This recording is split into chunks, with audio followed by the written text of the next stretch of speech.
We briefly reviewed how we came to this study, how for 14 months we've been presenting understandings of World War II and the Fourth Diadochi War in connection with that. So really we're completing our study into World War I and the Third Diadochi War, showing how that conflict really first originates and develops. We spoke of that history of the counterfeit, 1899 to 1945.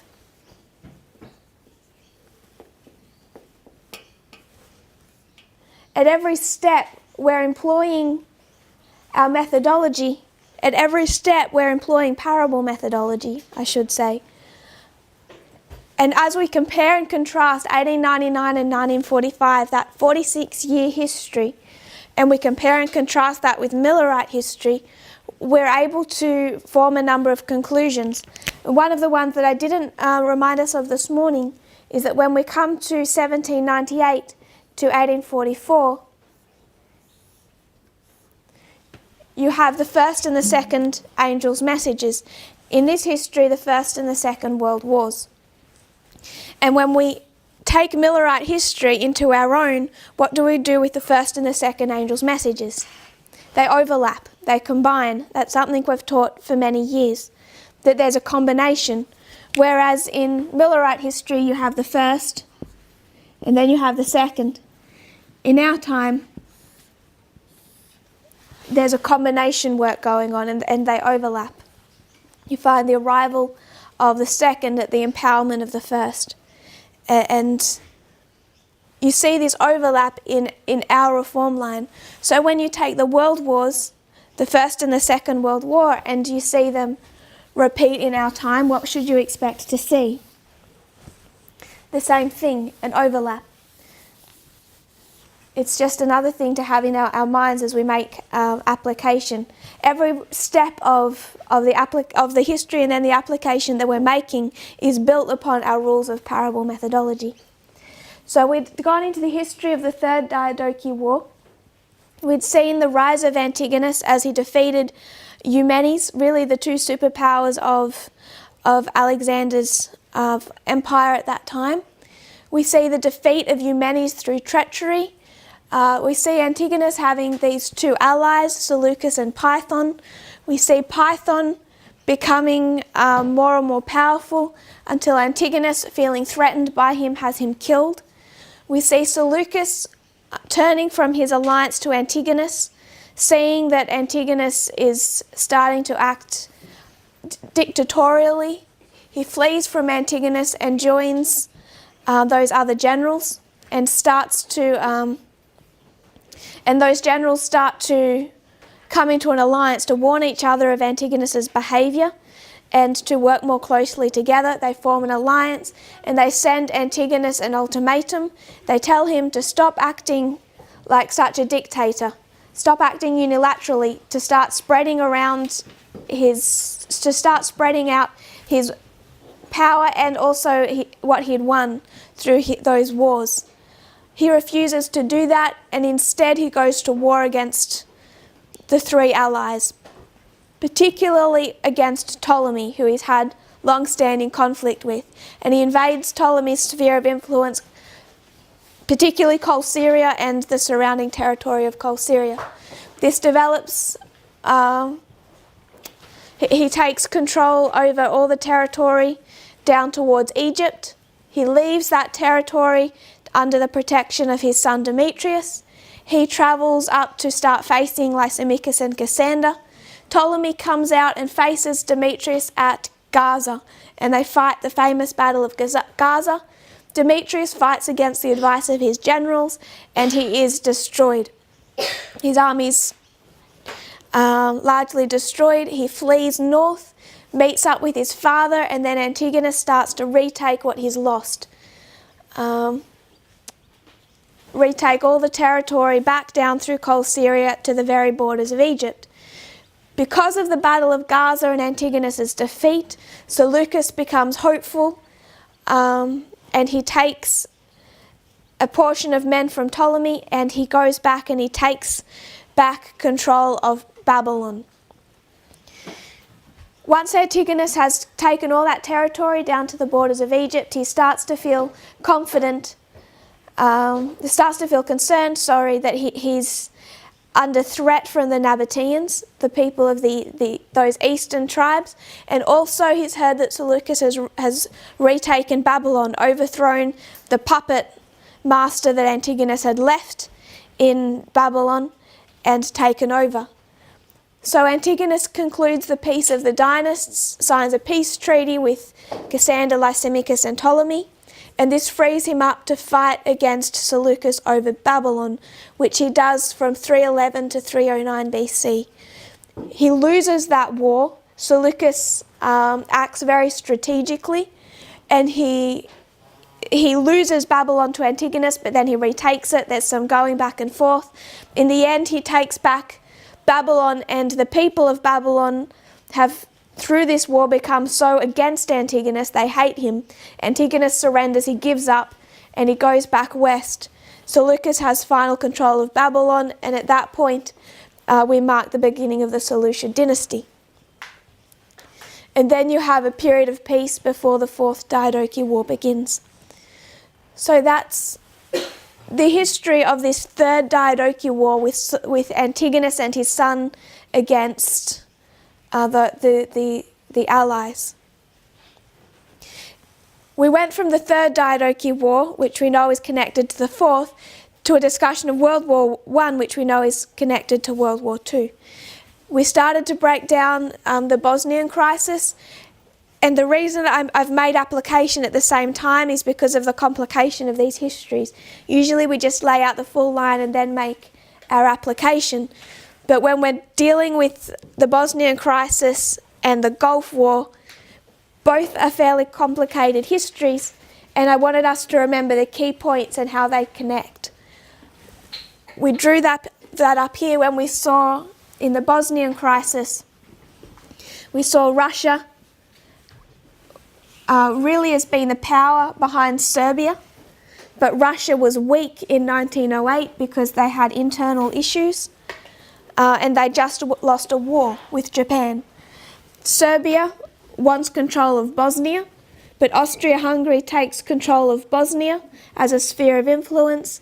Serbia then becomes angry at Austria-Hungary. This creates a tension and is one of the leading causes of World War I. We see Iraq, it was under the sphere of influence of the Soviet Union in that time, or Russia. Iraq wanted Kuwait, but the United States took it from them as a sphere of influence. And this tension between Iraq and the United States is really what developed into the future history. Russia, in this history of 89 to 91, the Soviet Union is dissolving, and it's not in a position to respond. It's too weak internally.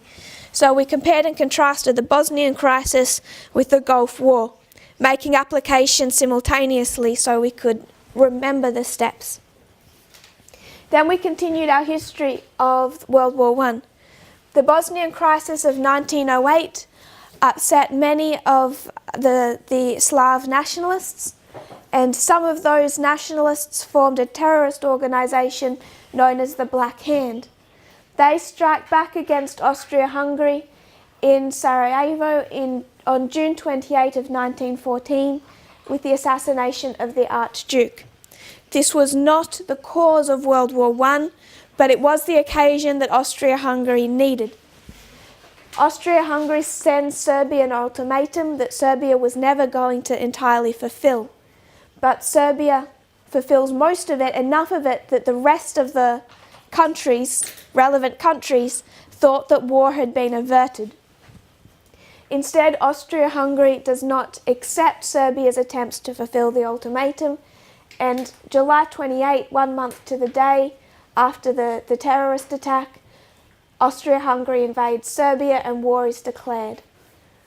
Because of this, we see that much of those countries, then divided by the different alliances, it develops into what's known as the First World War, or the First Global War, because of those intricate alliances.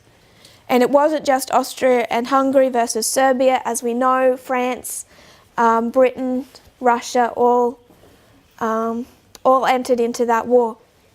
And it became a war on two fronts, the Eastern Front and the Western Front. Russia declaring war on Austria-Hungary and Germany. So we have this war on two fronts. I want to focus on the Eastern Front. So Germany, Austria-Hungary, through this history, we know it has a symbology of a two-horned power, as does the United States. And in this history, we see Austria-Hungary begin to fall, Germany being the more powerful partner. Germany begins to come up with a plan to end the war on the Eastern Front. They know that many people within Russia are unhappy with the war. So they decide to capitalize on the internal divisions taking place within Russia. So over the course of this war, the conditions inside Russia are causing for society to become more and more polarized, and many people want out of the war. They're struggling economically, and there's these cracks occurring in Russian society that Germany decides they can use against Russia in the war. So I want to read some quotes here.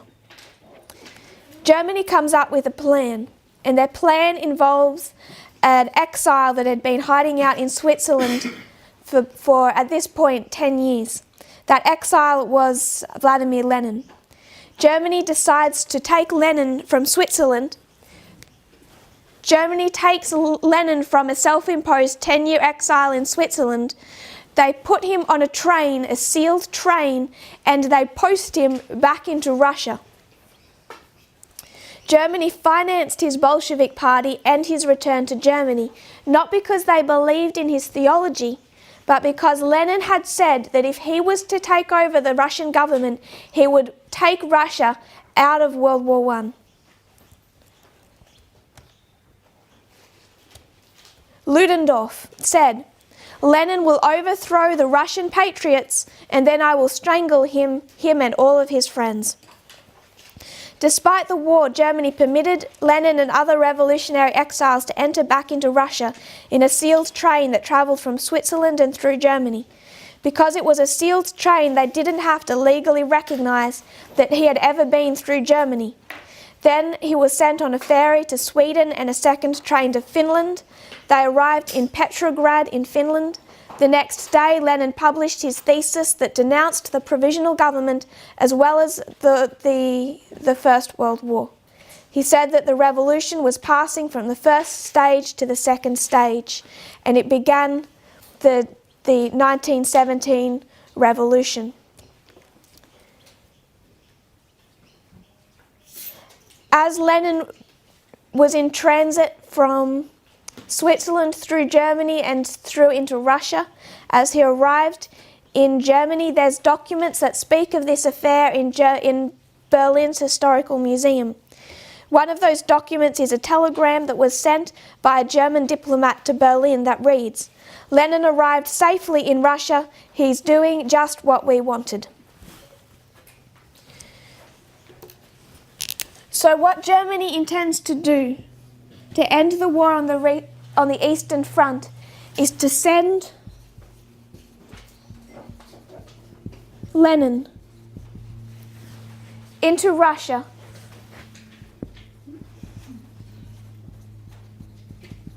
to overthrow the government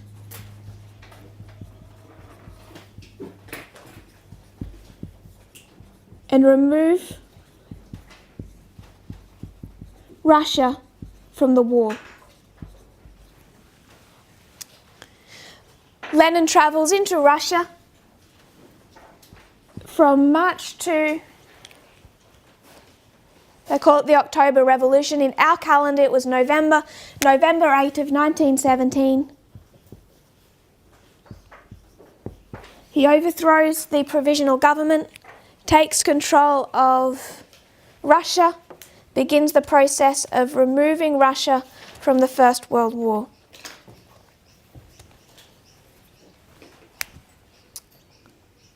He finally completes that task on March 3 of 1918. Sorry, I want to move. Okay.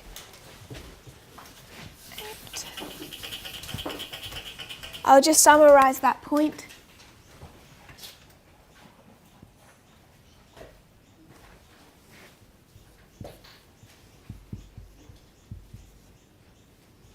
It's called the October Revolution, but they were still using the Julian calendar. It was November 8 by our calendar.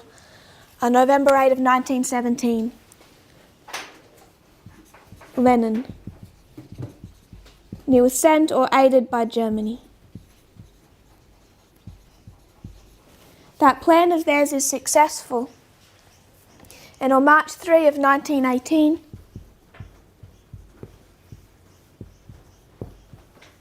the new Bolshevik government signed a treaty with Germany known as the Treaty of Brest-Litovsk.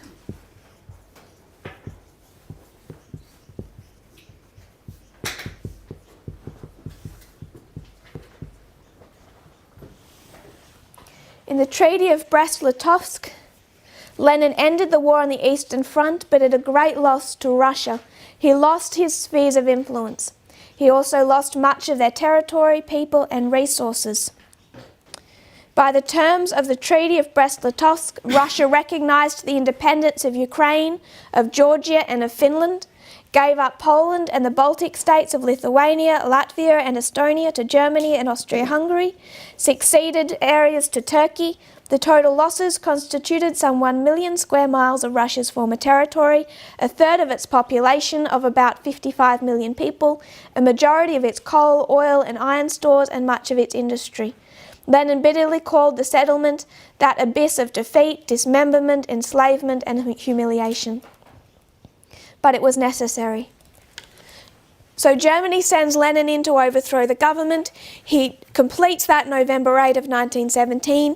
March of the following year, he signs the Treaty of Brest-Litovsk. He takes Russia out of World War I, essentially surrendering to Germany.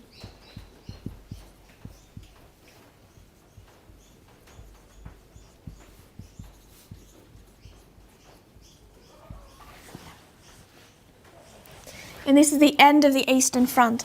So the Eastern Front began here.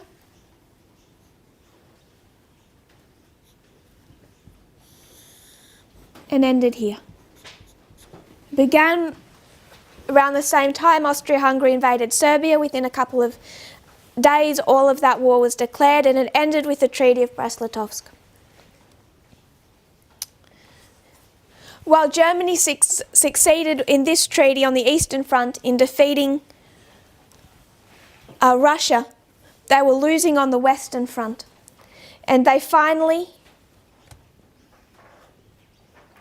surrendered on the Western Front, November 11 of 1918, Armistice Day.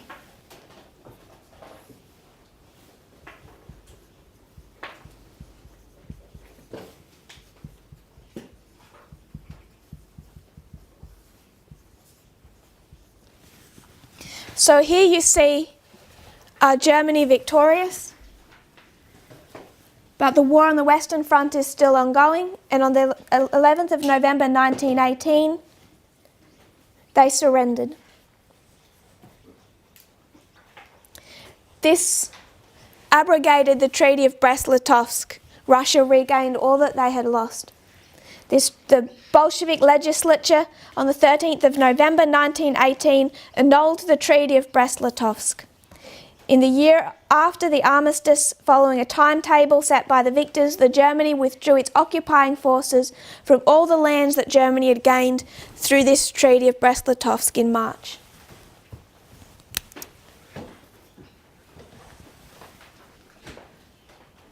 So this was the surrender of Germany.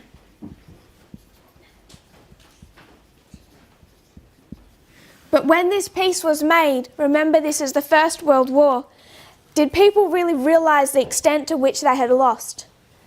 It's widely suggested that they did not actually even realise that they had lost the war. They didn't realise the extent to which Germany had lost until the Treaty of Versailles of 1919. They thought they could still negotiate their way out of it, that somehow it had been an inconclusive war, not a final defeat for Germany. And so this war did not officially end until 1919 with the Treaty of Versailles. And the shock within Germany at the harshness of this treaty was a direct cause of World War II. Hitler was able to use this affair to create conspiracy theories about how the country had been stabbed in the back and treated unfairly. But this Treaty of Versailles, one of the reasons it was able to be so harsh is the victors of World War I were able to point to Germany and show them just how hard Germany had made it on Russia at the Treaty of Brest-Litovsk. So they used this treaty as an excuse to make harsh terms for Germany in Versailles.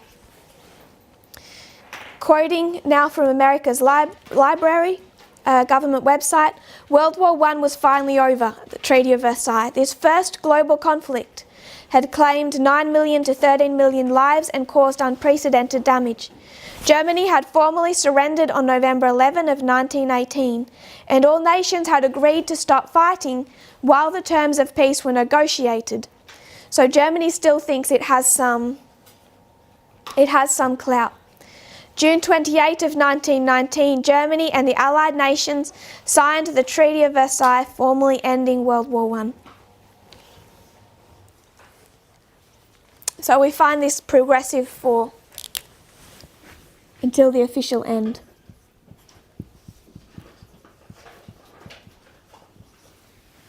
Another principle that we take from the history of pirates and also from the counterfeit is understanding the history of an alpha. If we go into the history of 1899 to 1945, it's the alpha history of modern Babylon. And we did the same thing when we went through the history of Pyrrhus. Pyrrhus in Macedonia. In the history of Macedonia, how did it end for the King of the North? In that history, you see the defeat of the King of the North in the Alpha history. In the history of Pyrrhus in Italy, the King of the North being Rome, how did it end for Rome? Victory. So when we come to the history of World War II, how did it end for Germany, the King of the North? Defeat. And when it comes to our history, the King of the North, victory. So we saw through the histories of Pyrrhus that an Alpha history is one of defeat for the King of the North. We also understand that the history of World War I and World War II, this being part of the Alpha history of modern Babylon. And being part of the Alpha history of modern Babylon, it means that this Alpha history is a history of failure and disappointment for the King of the North. That was established before we ever understood World War I, based on our understanding of Pyrrhus and World War II. This Third Diadochi War is not an Alpha history. The Fourth Diadochi War was because of its connection to Pyrrhus. Pyrrhus having two lines. Pyrrhus had his campaign in Macedonia, which ended in failure for the King of the North, or Demetrius. Then he had his campaign out of Rome, which was success for the King of the North, or Rome. Sorry, his campaign out of Italy. Then we had Germany in World War II. This is Alpha, Omega. Alpha, Omega. Beginning, end, beginning, end. The beginning of Pyrrhus' history in Macedonia, failure for the King of the North. His end, success for the King of the North in Italy. So when we come to our time, this Alpha history, you see now not Pyrrhus, now the King of the South being Russia, or in one context the Soviet Union as it expanded. We see in its Alpha history it's fighting against Germany, and this is in Europe. And how did it end for Germany? Failure of the King of the North.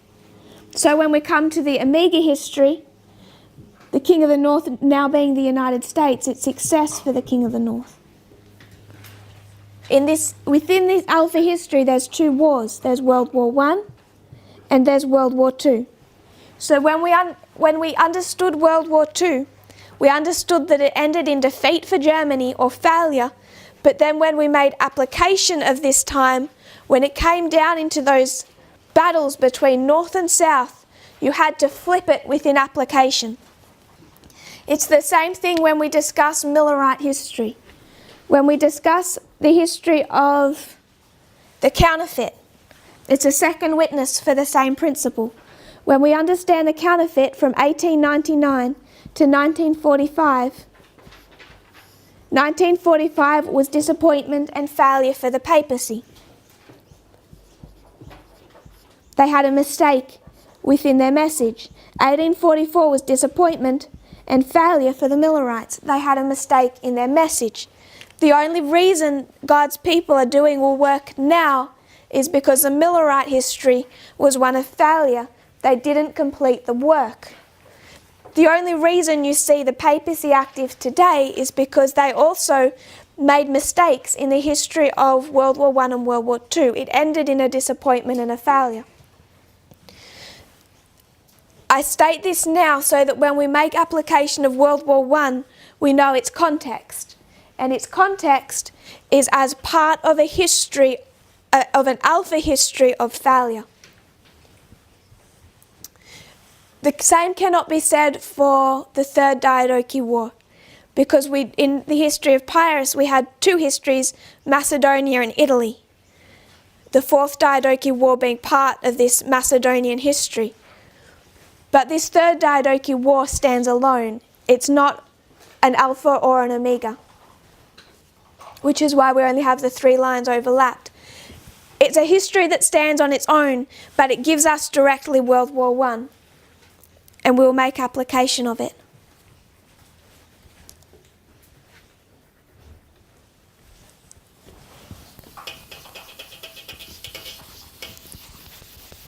So in our application, which we've already begun to discuss, I'll go back to the Third Diadochi War and remind us of this history.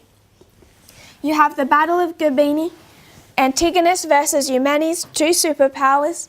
Antigonus defeats Eumenes from the inside through the taking of his baggage train. And we saw elephants enabled him to do that. So elephants essentially gave Antigonus the victory because it was the fighting of the elephants that enabled him to sneak behind and take the baggage train. And elephants become relevant because in the study of Pyrrhus and really the Alpha and the Omega histories of Pyrrhus, we find that at every relevant battle you find elephants. So this shows us we find the same mode of warfare in 1989 to 91, the same mode of warfare that we see at all the subsequent waymarks illustrated by a battle. We have a consistent mode of warfare. And the mode of warfare being illustrated in 1989 to 91 really is the culmination of the Cold War is what type of warfare? It's an information war.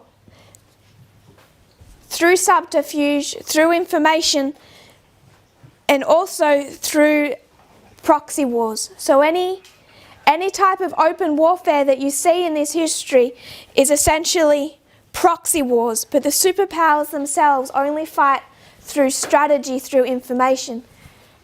And in previous studies we've shown the Big Bang of the information age, the development of the World Wide Web from 1989 to 91, and how that has also changed information warfare. But it's the same type of warfare. And that impacts our application as well. Afghanistan, open war, but it's a proxy war. It's not the Soviet Union and the United States fighting directly.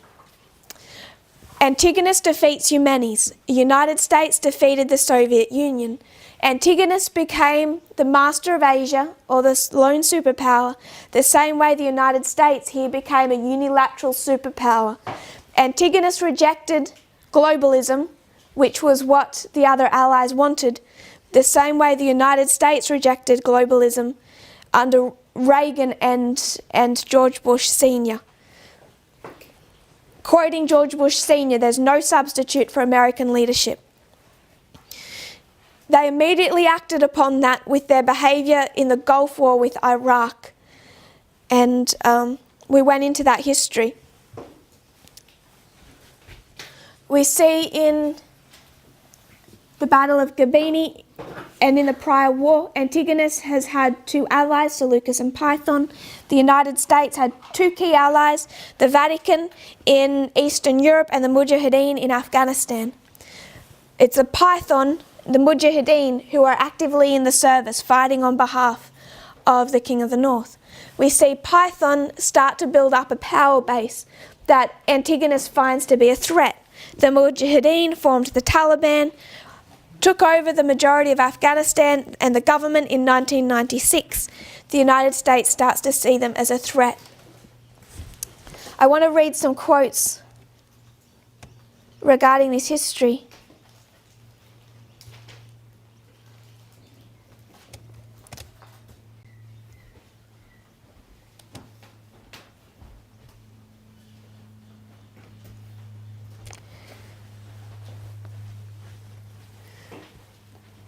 The United States sees the Taliban as a threat. In 2001, they invade Afghanistan, overthrow the Taliban, and we marked that first conflict November 9 of 2001.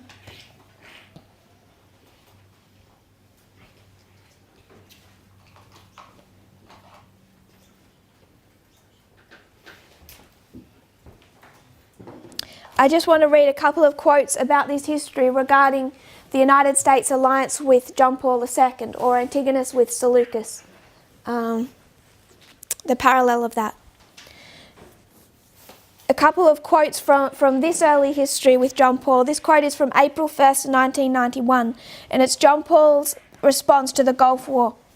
John Paul II delivered a scathing denunciation of the Persian Gulf War today, calling it a darkness that he said had cast a shadow over the whole human community. A choice was made of aggression and the violation of international law when it was presumed to solve the tensions between the peoples by war, the sower of death, he said in his Easter Sunday message to the city and the world. Throughout the Gulf War, John Paul made his opposition abundantly plain, and several times the Vatican expressed frustration over the futility of the papal appeals for peace. So directly, straight after the fall of the Berlin Wall, as the Soviet Union is crumbling, so is the alliance between between the papacy and the United States. And a key element of that was the fact that as the United States began to act as a sole superpower, they no longer needed any alliance with the papacy. And this crumbling continued through the Gulf War. As Eastern Europe turned to the West and democracy, John Paul became what he was known in that history as the angry Pope. And he was angry not just at the Gulf War and the United States failing to treat him as an equal ally, but also that those countries of Eastern Europe were turning to democracy rather than stronger Catholic leadership. And he ended up saying that democracy and capitalism were essentially just as bad or almost as bad as communism itself. And he was angry at how the affairs of Eastern Europe itself turned out. Then we find him in the history of the war in Afghanistan. And John Paul there says that only terrorists, not entire nations, should be called to account. So he opposed the war in Afghanistan. And then when it came into the war in Iraq, he expressed his strongest opposition yet. He described it as a defeat for humanity. No to war, the Pope said during his annual address to scores of diplomatic emissaries to the Vatican, an exhortation that referred in part to Iraq, a country that he mentioned in his speech twice. In opposing the Iraq war, John Paul sent top envoys to both President Bush and Saddam Hussein and made many public appeals for a diplomatic agreement. Barely audible but with the clear intent of frail John Paul II today, called for the speedy return of Iraqi sovereignty as he met President George Bush in the Vatican. This is 2004. The 84-year-old pontiff, an opponent of the US-led war in Iraq, sat alongside the president as he delivered the speech. The two had come from an earlier private meeting where an aide said the Pope had one or two things to say to Mr. Bush about war and peace. It is the evident desire, quoting John Paul, it is the evident desire of everyone that this situation now be normalised as quickly as possible, with the active participation of the international community and in particular the United Nations Organisation, in order to ensure a speedy return of Iraq's sovereignty in conditions of security for all its people. So between the Gulf War, the Afghanistan War and the Iraq War, John Paul had immediately gone into conflict with the United States, plus the affairs of Eastern Europe not going as he had intended. So that alliance crumbles. Do you find in that history is actually on the same side as, particularly when it comes to the Iraq War, is on the same side as Vladimir Putin, as we'll see in a moment. As John Paul II turned on the United States, so in this history of 2003 did three other former allies.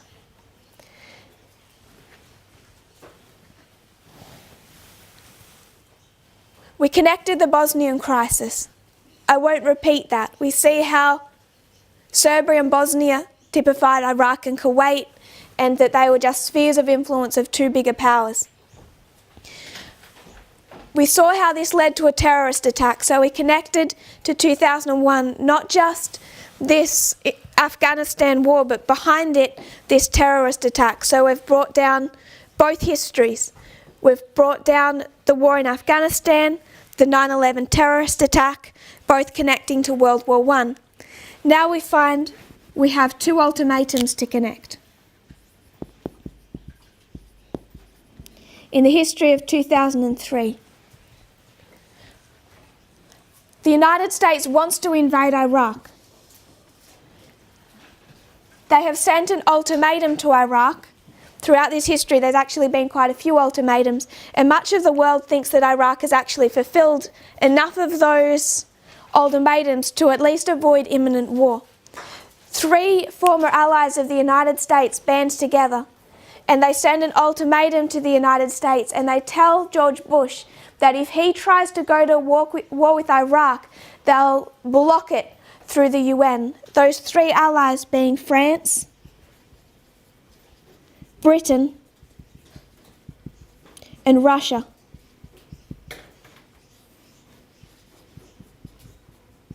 In this history, it's three allies that go to Antigonus and say, stop acting unilaterally and overthrowing whoever gets in your way. You have to work with us, share the power and the wealth you've accumulated. Antigonus refuses to do that. In this history, you see three allies, France, Britain and Russia, through the UN, tell the United States that if they try and attempt a war with Iraq, that they will block that war through the UN. We see an ultimatum.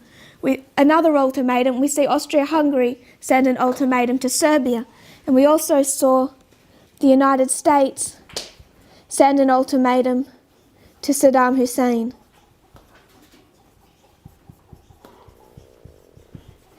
There was a series of ultimatums regarding allowing in weapons inspectors and releasing weapons.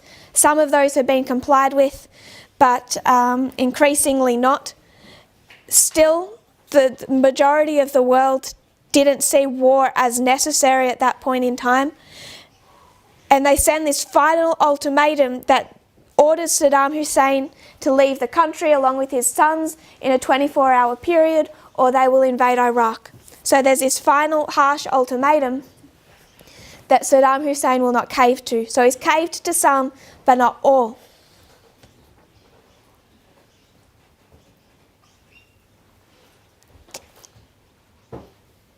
Quoting from The Guardian in 2003, France, Russia and Germany yesterday raised the stakes in their defiance of Washington's war plans against Iraq, vowing jointly not to allow a resolution authorising war to be passed by the UN Security Council.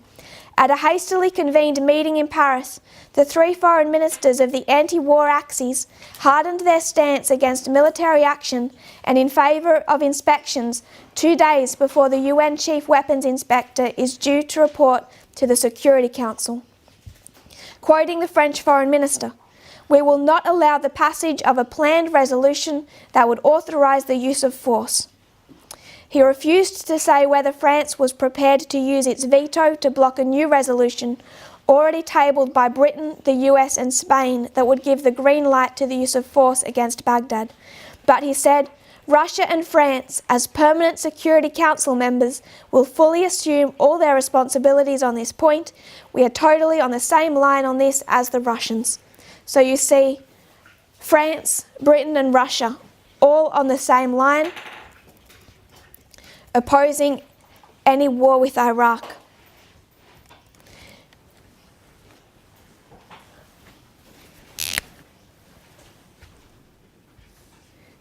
Breaking international law, the United States invaded Iraq anyway, bypassing the UN Security Council.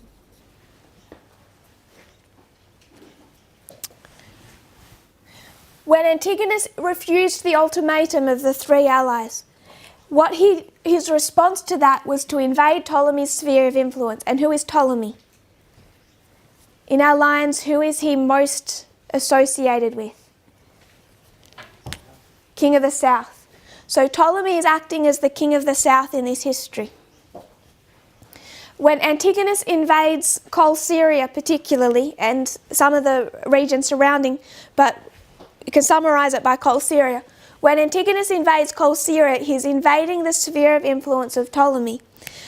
When the United States attacked Iraq, they attacked the sphere of influence of Russia. And I want to explain that a little more. Just quoting again the UN Secretary General Kofi Annan, he declared explicitly that the US-led war on Iraq was illegal. He was asked outright in an interview with the BBC if the war was illegal, and he said, yes, if you wish. He then added unequivocally, I've indicated it was not in conformity with the UN Charter. From our point of view and from the Charter point of view, it was illegal.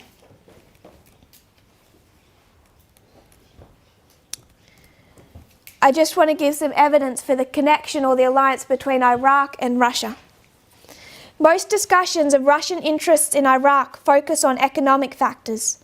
Moscow, however, has cultivated friendly relations with Baghdad since the 1960s as part of its general strategy toward the region in connection with the Arab-Israeli conflict and the broader Cold War. The Soviet Union was Saddam's main arms supplier during Iraq's war with Iran that we discussed before. Russia still perceives itself as having strategic interests and an historic role in that region and does not want to be seen as betraying a longtime friend. Many observers believe that Russian policy is also motivated by a desire to restrain US global domination and rein in perceived US tendencies towards unilateralism and excessive reliance on military force. The idea of a multipolar world not totally dominated by a single hyperpower in which Russia would be a major international player still has strong appeal in Russia. Thus, Russia may have had an interest in principle in opposing unilateral US military action in Iraq. Putin does not seek to project Russia into the forefront of an anti-American coalition. He seeks, in cooperation with traditional US allies France and Germany, as well as with Russian partners such as China, to put some limits on US power, especially its recourse to unilateral military force. This is a CRS report. In February 2003, Russian opposition to US military action against Iraq hardened. Putin travelled to Berlin and Paris and joined French President and the German Chancellor in a joint declaration stating that there was still an alternative to war and that Russia, France and Germany were determined to work together to complete disarmament in Iraq peaceably. I've put Britain here. I think that was Germany, sorry. France, Germany, Russia. On March 2, Putin rejected regime change as a legitimate goal in Iraq. Quoting Putin, "The international community cannot interfere with the domestic affairs of any country in order to change its regime. The only legitimate goal the UN can pursue in this situation is the disarmament of Iraq." On March 10, the Foreign Minister Ivanov declared that if the US-backed resolution authorising war was submitted to the UNSH, the UN Security Council, Russia would vote against it. There are probable multiple factors behind Putin's more hardline stance toward the United States. There is Russia's interest in promoting a multipolar world and bolstering the stature and authority of the UN or Russia as opposed to the US itself. What came out a number of years after the Iraq War was that in the early days, just prior to the US invasion and just after the US invasion, the Russian government collected intelligence sources from inside the American military command and fed them through to Saddam Hussein. They fed through to Saddam information on the US plans and on US troop movements. This is from The Independent. The Russians relayed information to Saddam during the opening days of the war in late March and early April 2003, including a crucial time before the ground assault on Baghdad. So in the early days of the war, Russia was funneling information, secret information about US plans through to Saddam. If you've followed some of the documentaries that have been shared through this year, they highlight this war in Iraq as being a crucial turning point in Vladimir Putin's plans. It's in this history of the Iraq war that he goes from a position of being willing to work with George Bush and the West to essentially being in direct opposition. He changes his whole behaviour and mindset in the history around the Iraq war. And you can compare his behaviour before the Iraq war to his behaviour afterwards. He says in 2007, if you watch those documentaries, that due to the behaviour of the United States and this behaviour of regime change, that no one feels safe. And he says that in an extremely aggressive and emphatic fashion. I would suggest, as we look at war in our time on two fronts, Eastern and Western front, what we've done is we've seen through the history of World War II that we come to 2016 and we see a battle and we see a war beginning on the Western front, but I want to focus on the Eastern front because the Western front we know as being the internal polarisation within the West and those conflicts, but I want to focus on the Eastern. We see in 2019 what we've expected to see and what we've taught from October last year, that there is to be the Eastern front of this war between the United States and Russia. It's an information war, and they're fighting over spheres of influence. And as we've taught this throughout the year, it's been apparent that if we're going to define that war in our time as being an information war over spheres of influence, then what about 2014 and the invasion of Ukraine? What about all that history previous? Because the United States and Russia have already been in an information war and they've already been fighting over spheres of influence. And I would suggest, as you see Russia emerge as a global superpower after the fall of the Soviet Union, that it's in the history of the Iraq War that we see World War III begin. It's in this history, with the invasion of the sphere of influence of Russia, as we see Antigonus invade the sphere of influence of Ptolemy, that this begins to escalate.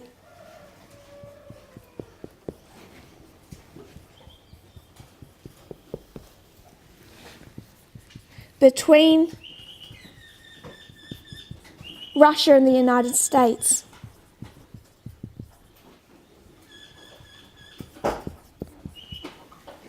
You can go back into history and see how Vladimir Putin responded to that Iraq war. Even when he invades Ukraine and he's attacked for that, people say you broke international law, you invaded Ukraine, and his general response is, yeah, but Iraq. you do the same thing.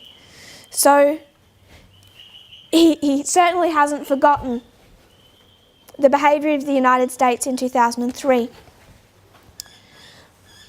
We talked before about that 25-year gap in our application of World War II. It does not fill in the history between the fall of the Soviet Union and 2014. What World War I and the Third Diadochi War do is they begin to fill in this gap. We see how the Gulf War led to this conflict. We see how it led to Afghanistan, this terrorism issue with the Taliban and Al-Qaeda.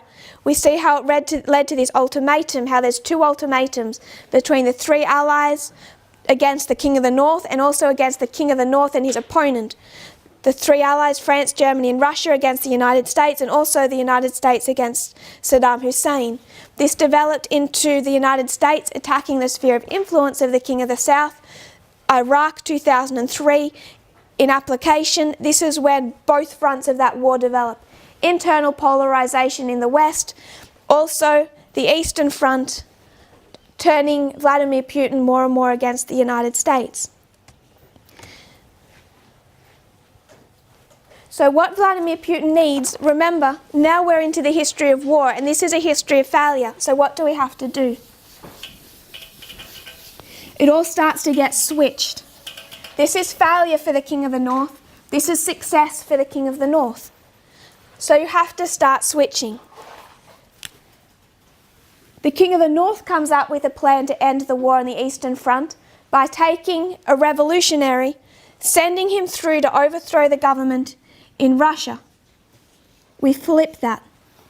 How does the King of the South, how does Vladimir Putin want to bring an end to the war on the Eastern Front?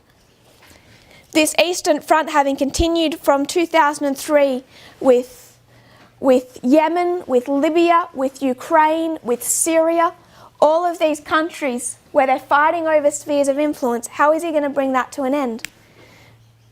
You take someone, a revolutionary, who says that they're going to end this conflict between Russia and the United States, and you send them through to the United States to overthrow the government. His man of choice was Donald Trump. Through German intervention, Lenin went in and overthrew that government. November 8 of 2016, Donald Trump wins the US election. Announced November 9, declared November 9, the vote November 8. Hence the use of the two votes. But the vote November 8, Donald Trump wins the US election, and he has been aided in that victory, directly aided by the King of the South. Lenin overthrew the government of Germany, directly aided by the King of the North, with the promise to bring peace. This is where we have lined up 2019. And this is where we see we do this a few times in prophecy and it always fits and it's always neat, but it sounds dangerous. We see two things that look like they are complete contradictions. We would say that at Raphia, there's a battle. At Raphia there is a battle, and if we were to just take this from World War II, from our other application, it would mark the beginning of the Eastern Front here. This marks the end of it. And when you see this invasion, in World War II it would say that this was the Operation Barbarossa, the beginning of the Eastern Front. It would say that at this point there is the beginning of war.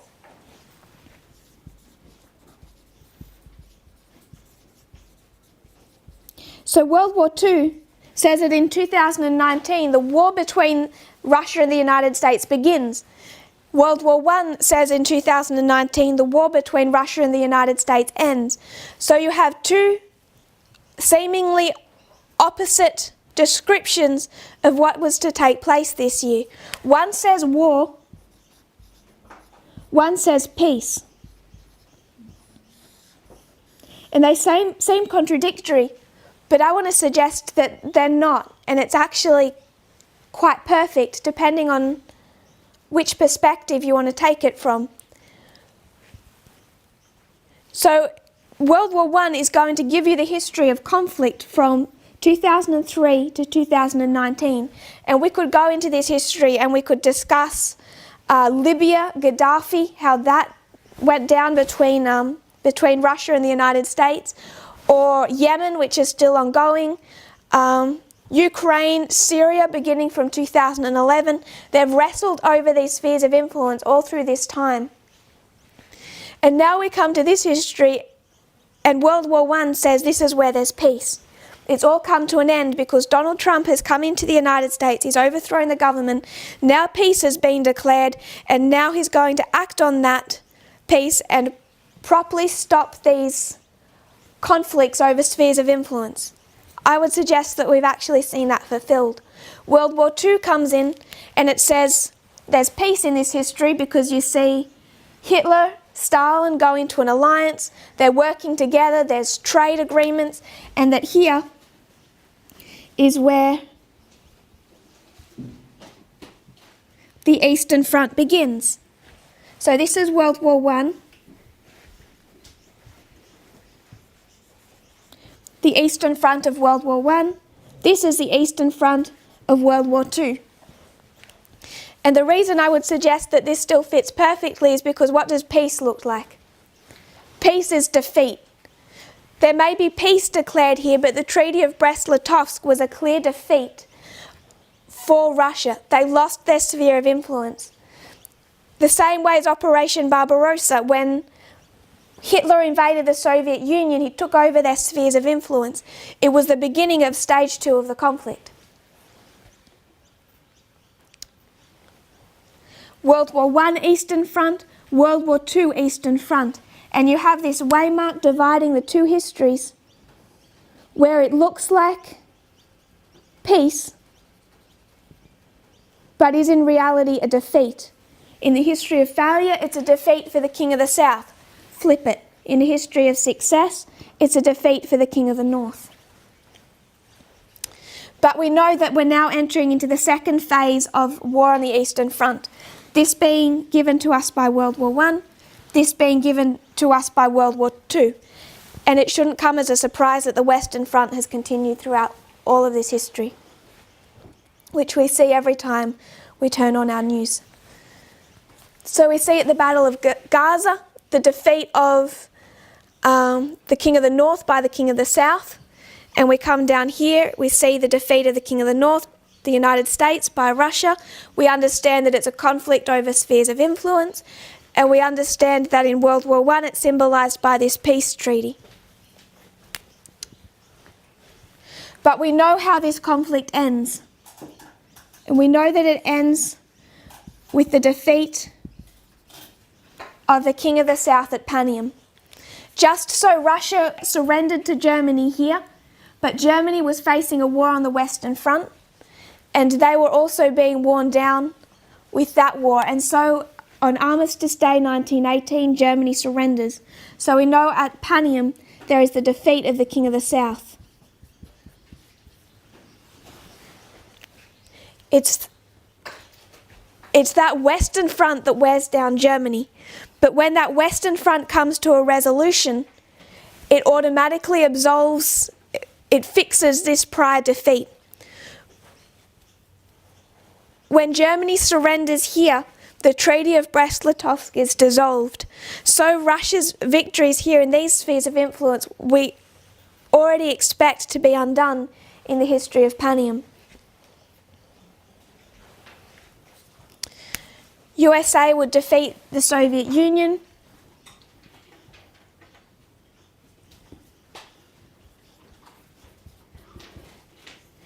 And the conflict all through is spheres of influence. What we begin to connect with in this history that needs to be dealt with in further presentations that we won't go into now is exactly how we see the rise of the papacy in this history. You see Seleucus back in this history allied to Antigonus, but that alliance dissolves. In this history, John Paul II or the papacy allied to the United States, but that alliance quickly dissolves, and in this history you have Francis come up, and who is Francis more friendly with, Trump or Putin? Visibly more friendly with Putin. He grew up in Argentina. He grew up with essentially socialism, and is known to have those tendencies. And you have an alliance that has turned from the United States to a closer friendship actually with the King of the South and with Russia. And through this conflict, you see Seleucus begin to take back power. So from Panium through to the Sunday Law, I would suggest you begin to see the rise of the papacy. Although we need to refine what that looks like. This already being evidenced by the 273 that took us to the history of Pyrrhus, when you see the alliance that starts to be created between Egypt and Rome.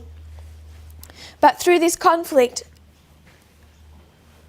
Seleucus, symbolising the papacy, begins to become more and more politically established, all of which leads to the Sunday Law. And as we've said in our prior studies, the fall of the King of the South begins at Panium, but it is not formally completed until Sunday Law. It's a progressive fall. We see that when we overlay 1989 with Panium and 1991 with Sunday Law. 1989, King of the South defeated. Progressive fall until the dissolution of the Soviet Union in 1991. Same thing here, 1918, Germany surrenders, Armistice Day. Progressive fall until the Treaty of Versailles, where it's formalised. It's the same pattern.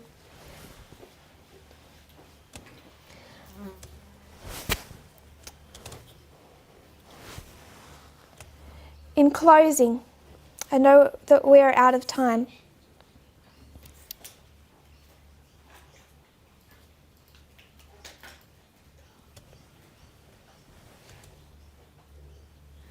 We know in the history of 2003, this tensions developed where Vladimir Putin decided in a stronger and stronger fashion he was not going to let the United States conduct regime change in territories under his control, under Vladimir Putin's authority. He's held to that most firmly within Syria. And these conflicts, the two key conflicts in this history that have developed between the United States and Russia have all centred around Syria and Ukraine.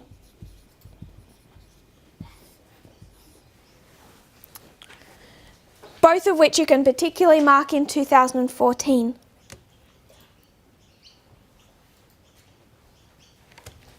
So when we come to this waymark of Raphia 2019, you know what they're fighting over is Syria and Ukraine. And what World War I gave us, as it opened up in around August and September of this year, that what we were to expect in 2019 was a battle, was a defeat for the United States, but at the same time that is a correct understanding. It also looks like a peace being made. The end of this ongoing war over spheres of influence, particularly Syria and Ukraine. And I would like to highlight what has happened in the last few weeks. This is the New York Times, November 12, 2019. It's titled, "Russia's Comeback Isn't Stopping with Syria." For many in the West, Russia's return to the world stage over the past few years, they're highlighting 5 years, 14 to 19, our dispensation, has come as a surprise, and not an especially pleasant one. After the downfall of the Soviet Union, the country was written off as a regional power, a filling station masquerading as a state. 5 years later, however, Russia is still resilient, despite the Western sanctions imposed over its actions in Ukraine. It has effectively won militarily in Syria. Today it is a power broker in that country. The victory has raised its prestige in the Middle East and provided material support for Moscow's claims to be a great power again. It's not just within Syria, also within Ukraine over the impeachment scandal. It's taken back its authority in Ukraine as Vladimir Putin has publicly evidenced his lack of support for the Ukrainian government.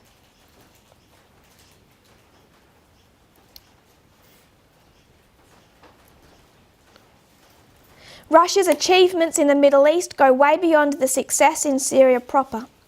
Moscow benefits from its alliances with Turkey and Iran, with Saudi Arabia, or recent arrangements with Saudi Arabia, new military ties with Egypt. It is again a player of some consequence in Libya, a power to which many Lebanese look to help them hold their country together, a would-be security broker between Iran and the Gulf states, all while maintaining an intimate relationship with Israel. So it's bigger than just Syria, it's how it's impacted the whole of the Middle East. It has just in the last few weeks sent troops into the civil war in Yemen, now with Russian mercenaries fighting against the UN coalition within Libya. It's flown into Africa and started to form coalitions within Africa. But it particularly centres around the spheres of Syria and Ukraine. And we've seen that perfectly fulfilled, particularly in the last few weeks, the last month gone by. How that has developed favourably towards Russia and Vladimir Putin, and seemingly how this conflict between Russia and the United States in those territories has come to an end.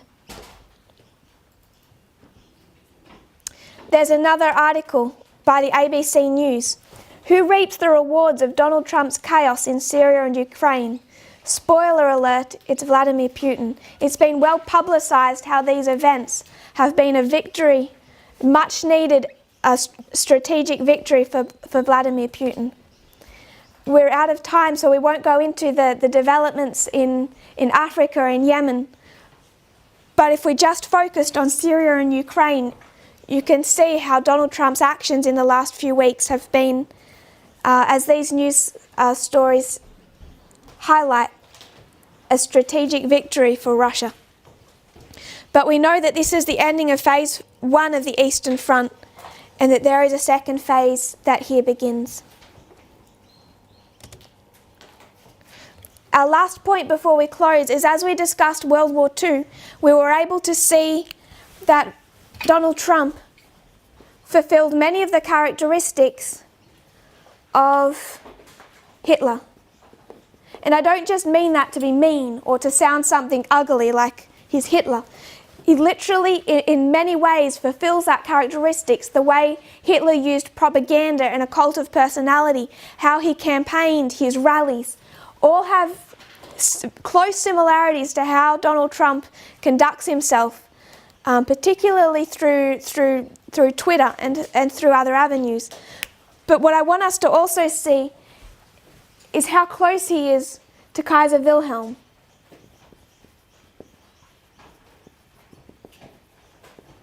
The characteristics with Kaiser Wilhelm,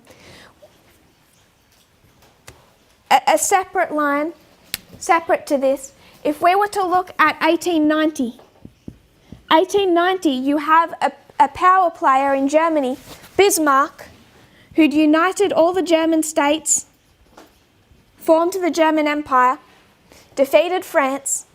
He held off World War I through his network of alliances. And in 1890, a young Kaiser with limited experience pushes Bismarck out of government. This was another cause of World War I. Kaiser Wilhelm pushes Bismarck out of government because he doesn't want anyone taking authority or power from him. Pushes Bismarck out, takes over the German government solely, and starts to unravel all of the alliances Bismarck had created to hold war at bay. And one of the reasons that Kaiser Wilhelm thought he didn't need alliances with allies to keep war at bay is because he had a particular thought. First of all, he was extremely nationalistic. He wanted Germany to have a, quote, place in the sun. but he also believed that he could keep Germany at peace through his personal rule, through his personal relationships with other world leaders. I'm quoting here from a YouTube series known as The Great War, this one being titled Kaiser Wilhelm. In 1888, Kaiser Wilhelm became the king. In 1890, he pushed Bismarck out of government, and he began to meddle personally in Germany's foreign policy, all on the basis of his emotions. So what characterized Kaiser Wilhelm in history is that he enacted foreign policy based on his emotions, resulting in incoherence and inconsistency in Germany's relationship with other countries. He also made public blunders that humiliated Germany in world standing. And third, he believed that he could keep peace through his relationships, through his personal relationships with other world leaders, which is the exact same way we see Trump reacting today. His personal relationship with world leaders, he believes, is enough to prevent war. He doesn't need allies. If he gets on with Kim Jong-un and he thinks that they're friends, that's enough to keep peace. 1890 being the 126 to 2019, and 2016, you find someone who had kept peace through alliances to someone who enacts foreign policy based on his emotions, makes serious public blunders that impacts the United States on the world stage, and also believes that he can keep peace through personal relationships. For Donald Trump, all is personal. So just as we went to World War II and saw the connection between Adolf Hitler and Donald Trump, the nationalism, the racism, the cult of personality, you also connect it to World War I and see Kaiser Wilhelm, his personality and how he enacted foreign policy.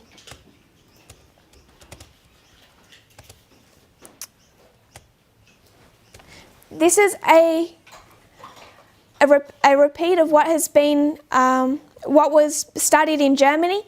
One of the reasons we repeated it is because we wanted to remind people of where we are in history. With the shaking and the conflict that's gone on, we've lost some.